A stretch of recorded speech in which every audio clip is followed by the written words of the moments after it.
Good morning, everyone from California. This is Grace Safarian.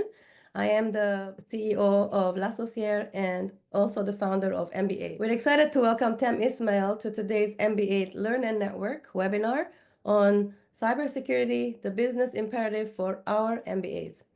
With a strong background in IT, business analysis, and cybersecurity awareness, TAM specializes in educating teams on data privacy, security best practices, and threat mitigation strategies. At the Hoover Institution, he conducts tailored cybersecurity awareness training for employees, VIPs, and their teams, while also managing IT infrastructure, troubleshooting network issues, and responding to security threats. Beyond his institutional role, Tam is the co-founder and chief technology officer of Artemis Technology Solutions, where he develops integrated website solutions with features like event management, blogs, and billing systems. His expertise extends to building management, event technology, and audiovisual infrastructure, making him uniquely positioned to understand the intersection of technology, business operations, and security. In today's session, Tam will share key insights on why cybersecurity is no longer optional but a critical business priority, how organizations can strengthen their defenses, and the practical steps businesses can take to mitigate cyber risks. Please join me in welcoming Tam. Take it away, Tam. Thank you for the introduction, Grace. Good morning, everyone. Welcome to our session, Cybersecurity, the Business Imperative for our MBAide associates. My name is Sam Velasquez Ysmael from Artemis Technology Solutions. Today, we'll explore why cybersecurity isn't just an IT issue. It's a business leadership priority. For all of us, as international business consultants, it's crucial to understand how cyber risks intersect with finance, branding, operations, compliance, and all kinds of activities worldwide. So that being said, let's get started. All right, so let's start with why. Cybercrime is projected to cost businesses over 10.5 trillion annually by 2025. This isn't limited to just one sector or one geography throughout this world. Cyber attacks hit every facet. Finance suffers from fraud losses, branding takes reputational hits, operations face downtime. That's something that we definitely don't want. And non-compliance leads to heavy fines. Our clients, big and small, are all potential targets. So knowing this, how do we as consultants guide leadership to treat cybersecurity as a business risk? So we have this expanding cyber threat landscape. The threat landscape just keeps on evolving. 90% breaches start with phishing. So now anyone can launch attacks such as ransomware through phishing. We also face insider threats and AI-powered attacks. So insider threats are folks that are even within the company that you're consulting with. They might not be doing this maliciously. These insider threats could just be folks who are just not technologically savvy. They might leave their computer open and someone takes their computer and they can hop in and get into the network. So these real-world examples, just like the Colonial Pipeline attack and the Twitter hack, we'll go over some of these attacks, show how quickly disruption escalates. So for our clients, understanding that this landscape is just step one. Preparing leadership and the boards that you're consulting with, you need to prepare them to expect the unexpected, which many of them don't really do. It's not in their workflow to think about things like that. So the biggest cybersecurity myth. So these questions I love talking to folks about because it comes with the sense that if there's so many other people out there that can get hacked, what are the chances of ourselves getting hacked? So these common myths I love to bring up during my presentations. Myth number one, only large corporations are targets. That is absolutely false. 43% of attacks target small and mid-sized businesses, and many of which could be our clients. Myth number two, basic antivirus is enough. Attackers easily bypass such defenses. Think about it. The folks that do these scams, they know that there are a lot of technical things that are out there that are implemented. There are a lot of companies that literally sell their product to protect you. But a lot of the things that happen are really with the cybersecurity education of these folks. They're trying to target the the low-hanging fruit. They're going to look for the new hire that wants to do a good job. They're trying to find this new hire, and this new hire doesn't know everyone in the company, so they might give out information because they want to be an A-plus person. Um, then the myth number three, cybersecurity is purely an IT's job. I firmly believe in reality, leadership decisions on budgets, policies, and risk appetite determine a company's security posture. I think cybersecurity really is top to bottom, bottom to top. It needs to be a culture that's instilled in the company, in the corporation, anyone you are consulting with, and you yourself, your security posture matters when you're consulting with them. So like I mentioned in the previous slide, here's something to emphasize every time you do some type of consulting. 95% of breaches involve human error. The human factor, we are the weakest link. It takes not that much time to actually accidentally click a phishing link. Employees are falling for all these phishing emails. They're not using strong passwords. Nowadays, we want at least 16 characters for your passwords and having multi-factor authentication set up to give you a second chance just in case you get breached or you accidentally give out your credentials. Misdirecting sensitive data are also common causes. Case in point, the 2020 Twitter hack originated from social engineering. They targeted these employees. And so we're trying to build a resilient workforce, once again, from top to bottom, bottom to top, through this cultural awareness of social engineering, phishing, cybersecurity as a whole. And training should always be on every executive's agenda. So going forward with just a little bit of the what's going on with Twitter, this isn't the most recent hack in 2025. We're going to talk about 2020. They were hacked back then as well. We'll briefly talk about this. Attackers manipulated internal employees to gain access. They were trying to get these employees who had high level access, in which hackers were very successful in doing that. And what happened was it affected these high profile accounts globally. This is a part of a Bitcoin scam. So you can see that Apple's Twitter account, which was verified, Joe Biden, Barack Obama's accounts were verified, and they were putting out this Bitcoin scam. This is a powerful example to present to leadership, showing how regular employees and the vulnerabilities that they face can lead to far-reaching consequences. This is terrible for your brand. There's now brand trust erosion that happens, and now you're in for regulatory scrutiny. People will think about like, will I use Twitter? Is it safe? Is my information safe? You're putting credentials in there, and so it'll always be a knock on that. So you don't want the company that you're consulting to have any reputational harm because of a lack of cybersecurity measures. So the next step, some of these are technical things. We'll go over them. What leadership actions reduce risk? The biggest one today, 2025, I think, is multi-factor authentication. That allows you to basically say whatever credentials you entered in, was that you or not? This is your second chance. This is proven to stop a lot of account hacks just because if your information's out there, you can see it. Someone may have tried your information and then it'll ask, was this you that logged in? Naturally, you say no, and it stops them from going in there. And usually websites let you know, hey, someone might have your password, please change your password, and then you can build up your cybersecurity defenses there.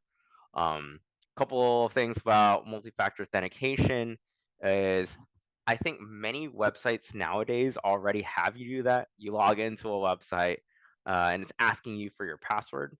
And then it sends you another email saying, oh, was this you? And then you hit yes. So many websites are already doing it. If you don't have it on a certain website, highly recommend that you set it up. If there's any chance to set up multi-factor authentication on anything that you do, yes, it takes the extra seconds out of your life, but it gives you the sense of security. Next step, when you're consulting with folks, especially in the cybersecurity realm, enforcing strong passwords. Like I said, 16 digits is the minimum now, is what we would call a secure password. But 16 digits with multiple characters, letters, numbers. And even I'm in the realm of adopting password managers, I firmly believe that it's not possible for many humans to remember 60 or 70 different passwords because you want all of them to be different. One reused password is dangerous enough. Someone gets a hold of that, they'll try it for their accounts. So having a password manager, um, I'll have recommendations if you want. I don't want to put it on this presentation just for my own protection here, but if you want suggestions, I'm happy to suggest password managers that are great. I've tried 3 or 4 of them. I've stuck with one of them, but all of them in the same. You think of one mega super password that contains all your other passwords. It generates really good passwords for you. So it definitely reduces the amount of risk that's out there since you are not creating a very easy password that can be breached or out there in the internet and someone can try to use it. And then the last thing is embracing a zero trust approach, especially when dealing with partners and remote workforces. That's a big one. Have that little sense of like, is this request real? Are you talking to a real person? Thinking about maybe this person's asking for the wrong things or it's very suspicious that they're asking for it. So, zero trust approach on that. Always verify who you're working with. Have a separate form of communications, whether that's through Slack, if you can text them, your WhatsApp, see if this request was real. And then lastly, incident response is a big one. Uh, think about your plans, test your plans. If you have a weekend where you can test to see if the server is up and it can come up after a shutdown. Highly recommend doing that. For the folks who work in the supply chain industry and any type of consultation on that, vendors and partners, that is now an extended attack surface. Supply chain vulnerabilities are another board level concern. Recent attacks like SolarWinds show how third party vendors can introduce risks. You're basically opening up your door to another person's door, and if they don't close that door, then someone can get in. So, key leadership actions enforce vendor assessments, negotiating strong cyber defenses and cyber clauses in those contracts. So your service level agreements, you definitely talk about that. And closely monitor your partner's access to sensitive systems. So another case study, SolarWinds, I just mentioned it on the previous slide. This is the classic case of supply chain vulnerability. Also in 2020, attackers inserted malware into their software updates. This affected over 18,000 organizations worldwide, including many governments and Fortune 500s, if you're in the United States. Unknowingly, they installed this malware software. And why does this matter for the leaders that you're consulting with? It's because attackers didn't breach you, they exploited a trusted vendor. And then that shows how this third party risk affects your own risk and the people that you're consulting with. So key lessons from this is really vet your vendors rigorously, limit your third party access. That's once again from the previous slide, zero trust applies in this setup. And once again, also incident response. If a certain service goes down, can you come back to it? Can you time your team to see if they can um, build back up like that server that you're consulting with, even something that's online, your shops? Can you bring back your website up immediately? Because time is money, and you don't want to lose that revenue if someone can't get to like a website or to that service that you're consulting for. Vendor security really is a leadership responsibility. So there's a lot of things about cyber insurance, and so my hot take for cyber insurance, because this industry is booming, it's 30 billion by 2030. It's projected to be. It covers breach costs, but it's not really a substitute for solid cybersecurity hygiene. Like insurers are tightening up the requirements, so leadership must ensure that the proper controls are there to qualify for coverage. But to me, in cybersecurity, prevention is way cheaper than cleanup.